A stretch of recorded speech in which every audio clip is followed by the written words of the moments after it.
कई होस्ट को कहते सुना होगा। और अब तो मोदी जी भी कह रहे हैं कि भारत में डबल एआई का चमत्कार हो रहा है। आर्टिफिशियल इंटेलिजेंस और एस्पिरेशनल इंडिया मिलकर विकास की गति बढ़ा देने वाले हैं। जहां एक तरफ एआई का इतना बोलबाला हो रहा है, वहीं दूसरी ओर माँ बाप को समझ में नहीं आ रहा है कि बच्चों को अब कौन सी पढ़ाई कराएं कि उनका फ्यूचर सिक्योर हो सके। क्योंकि customer service, graphic designer, translator और वॉइस ओवर आर्टिस्ट जैसी कई नौकरियां एआई ऑलरेडी हड़प चुका है। तो फिर मोदी जी को इसमें युवाओं के लिए कौन से अवसर नजर आ रहे हैं? नमस्कार, मैं हूं आपकी बे ईशा और आज समझने की कोशिश करेंगे कि क्यों मेटा और एनवीडिया जैसी अमेरिकन कंपनियां भारत को दुनिया का एआई हब बनाने पर जोर दे रही हैं और भारत के युवाओं के लिए इसका एग्जैक्टली क्या मतलब है।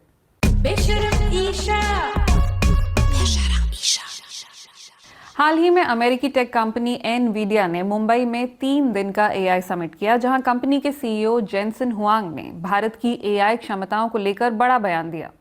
उनका कहना है कि एआई भारत को न केवल डिजिटल बल्कि आर्थिक रूप से भी आगे ले जाने में अहम भूमिका निभाएगा।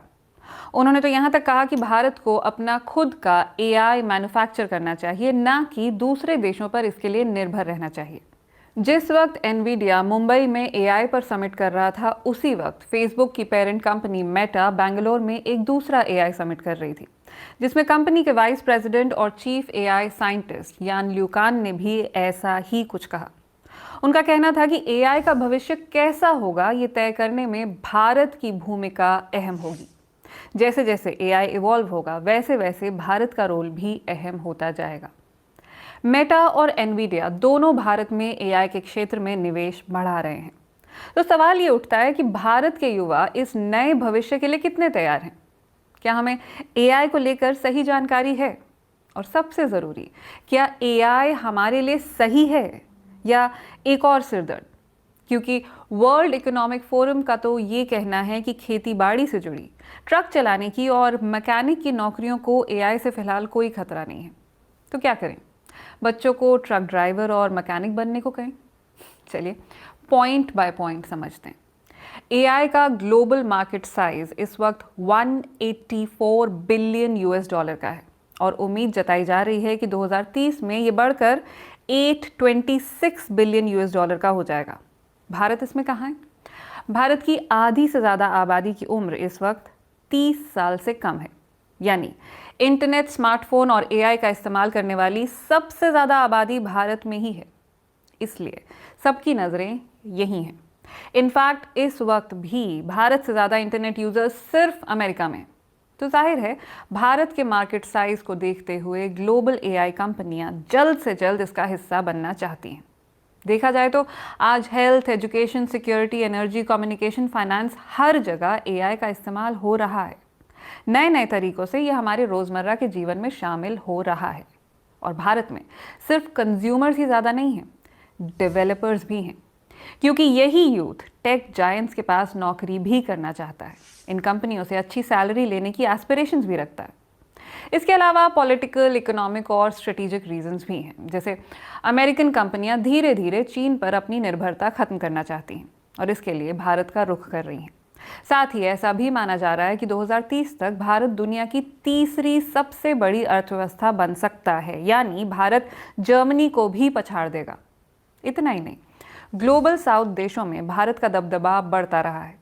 ये सभी वजह भारत को एआई इन्वेस्टमेंट का हॉट स्पॉट बनाती हैं। कई नौकरियां हैं जो एआई बखूबी कर सकता है, जैसे कि इस वीडियो की स्क्रिप्ट लिख सकता है, लेकिन कितनी अच्छी लिखेगा, फैक्ट सही लिखेगा या नहीं, ये अभी डाउटफुल है। पर कोई बहुत बड़ी बात नहीं है कि अगले 1-8 साल में एआई इसमें परफेक्ट हो जाए। एआई एंकर्स तो आप टीवी पर देख ही रहे हैं।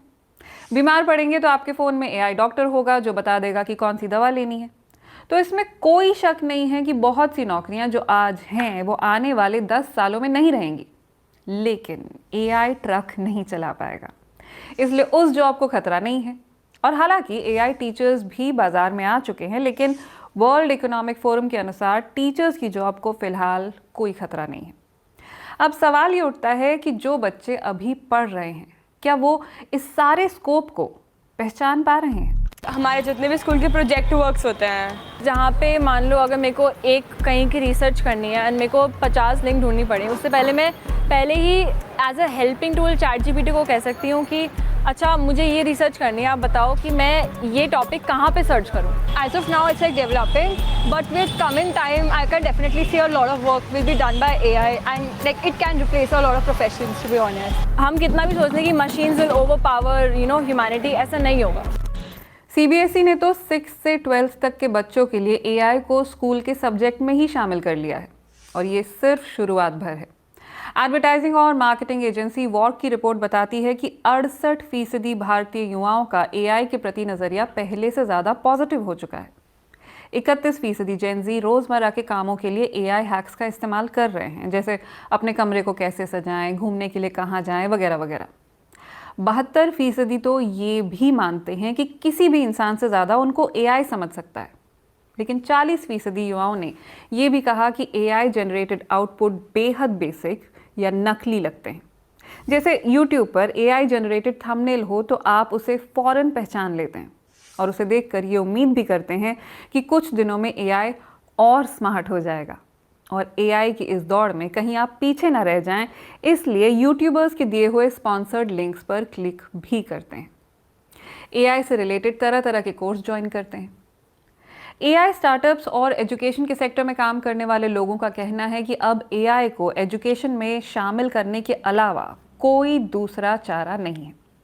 एआई इंडस्ट्री कह रही है कि एजुकेशन सेक्टर में इसका इस्तेमाल सिर्फ होमवर्क या रिसर्च तक सीमित नहीं है.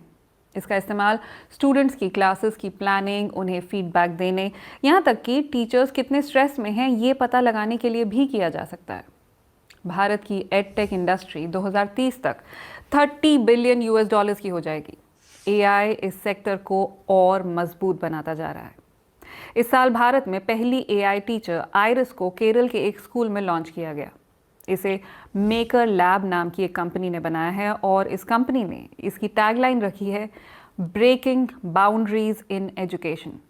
पर क्या ये बाउंड्री टूट पाएगी? क्या एआई टीचर्स को रिप्लेस करने की काबिलियत बना सकता है? रिसर्च बताती है कि टीचर्स एआई के साथ मिलकर काम कर सकते हैं. उन्हें करना भी चाहिए. एआई से डरना या दूर भागना नहीं चाहिए, क्योंकि वो टीचर्स की कुछ खास खूबियों की जगह कभी नहीं ले सकता. एजुकेशन में एआई की एग्जैक्टली क्या भूमिका रहेगी, ये समझने के लिए हमने बात की एडटेक स्टार्टअप नर्चर नेचर के को-फाउंडर अक्षल अग्रवाल से. सबसे पहली बार कंप्यूटर्स आए थे तो हमें ये लगा था कि कंप्यूटर सारा काम कर लेंगे तो ह्यूमन क्या करेगा. आज की डेट में कोई भी अकाउंटिंग मैनुअली नहीं करता है, सब कंप्यूटर हमारा पूरा प्रोग्राम बनाता है. सिमिलरली जब पहली बार सर्च इंजन डेटाबेसेस आए थे, हमें लगा था कि दुनिया के सारे आर्टिकल्स बच्चे गूगल करके कॉपी पेस्ट कर सकते हैं और वही उनका वर्क प्रोडक्ट बन जाएगा. तो तब भी हमें डर लगा था. अब एक स्टेप अब आगे और चले गए हैं, बच्चों को कॉपी भी नहीं करना है, वो सीधा प्रोग्राम जनरेट करेगा. तो जैसे जैसे पुराने प्रॉब्लम्स के पैरेलल काउंटर पार्ट्स आए कि पहले कंप्यूटर काम करना सीखता था, तो हमने अपना जो काम कंप्यूटर से कराना है उसे हमने बदल दिया, अपने काम का वर्क प्रोडक्ट हमने बढ़ा दिया. फिर उसके बाद जब हमारे गूगल सर्च जैसे रिसोर्सेज आए जिसमें बच्चे कॉपी पेस्ट करके ऐसे लिख देते थे, हमने टर्निटिन जैसे डैप्स डेवलप करे जिसमें हम प्लेजरिज्म चेक करते हैं.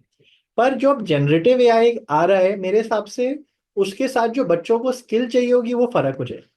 हम कंप्यूटर साइंस में ये कहते हैं कि machines are learning but humans need to be discerning. मतलब कि मशीन तो सीख ही रही है, पर उस सीख के ऊपर ह्यूमंस को ये समझना है कि जो मशीन ने बनाया है वो सही है या गलत है. तुर्की में इस साल एक यूनिवर्सिटी स्टूडेंट को इसलिए गिरफ्तार किया गया क्योंकि वो एग्जाम में एआई की मदद से चीटिंग करता हुआ पकड़ा गया. एआई का इस्तेमाल करके चीटिंग करना एक बहुत मामूली सा एग्जाम्पल है. समस्या और बड़ी हो सकती है, जैसा कि अमेरिका के एक स्कूल में हुआ. स्टार्टअप ऑल हियर्स ने लॉस एंजलिस के स्कूलों में एआई पावर्ड चैटबॉट लॉन्च किया. जब उनका चैटबॉट कोलैप्स हुआ तो इसे इस्तेमाल करने वाले स्टूडेंट्स का डेटा भी कॉम्प्रोमाइज हुआ. इसी तरह अंतर्राष्ट्रीय संस्था ह्यूमन राइट्स वॉच ने पाया कि ऑस्ट्रेलिया के कुछ बच्चों की तस्वीरों का बिना उनके पेरेंट्स की इजाज़त लिए कई एआई इमेज जनरेटिंग टूल्स ने इस्तेमाल किया.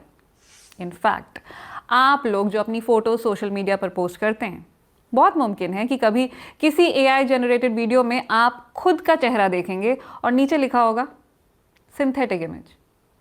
एक इंटरेस्टिंग बात यह भी है कि इंसानों की तरह एआई भी हैलुसिनेट करता है. एआई के कॉन्टेक्स्ट में इसका मतलब है वो सिचुएशन जब कोई चैटबॉट या टूल ऐसे पैटर्न्स जनरेट करता हो जो एग्जिस्ट ही नहीं करते। ऐसा खास तौर पर एआई जनरेटेड फोटोज में देखने को मिलता है।